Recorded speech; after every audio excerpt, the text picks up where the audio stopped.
all three of you, we appreciate your efforts. I know there was a million other things going on, and namely the budget and other big priorities that kind of dominated the discussion. But just in spite of all that, we really appreciate it.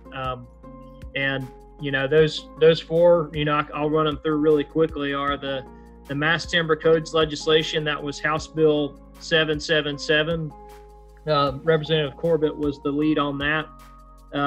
Palmetto Berry's enforcement, and that was kind of a 2-for-1 with Senator Harper and Representative Burchett. There is two versions of that bill. That's a huge issue for our landowners down in southeast Georgia. And then there was House Bill 897, which dealt with timber harvest ordinances, and that was a team effort as well on everyone. And then there was House Bill 410 that corrected a crucial loophole, I would say, in tax appeal for forest land. And that's really it, gentlemen. We wanted to just say thank you. This is the best we can do rather than an in-person meeting. I did speak to the influence that Leader Burns had on all of this legislation, but I also wanted to thank Senator Harper. I know for a few days there, every time I went into rules, he was picking up almost every bill, not just my bill, as it pertains to timber and agriculture. So I appreciate him over there and the influence he has.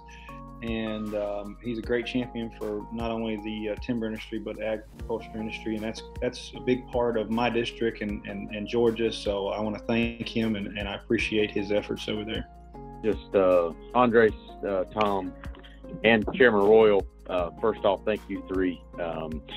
None of us three and the rest of our colleagues couldn't do what we do without your help. Obviously, we get to introduce bills and we get to vote on bills, but without your help to help us get folks encouraged to vote for them and help them understand why they're good ideas and why it's important to our industries, we couldn't do it without your help. So I just want to publicly thank you three and the Georgia Forestry Association team and your membership.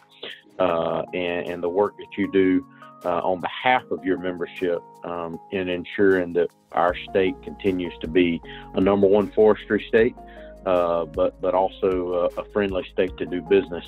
Well, I guess where I was as far as what Representative Burchett and Chairman Tyler did as far as getting everything across the finish line, but they know as well as I do that you three guys, especially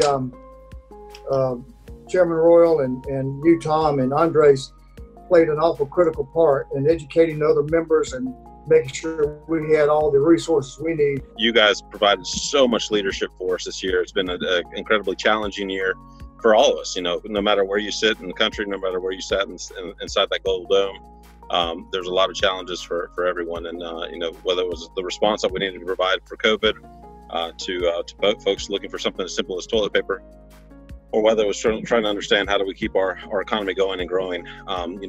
When you provide leadership for forestry in the state of Georgia, by default, you're providing leadership to the country. And that's one of the things that we're so proud of for what we can do in this state.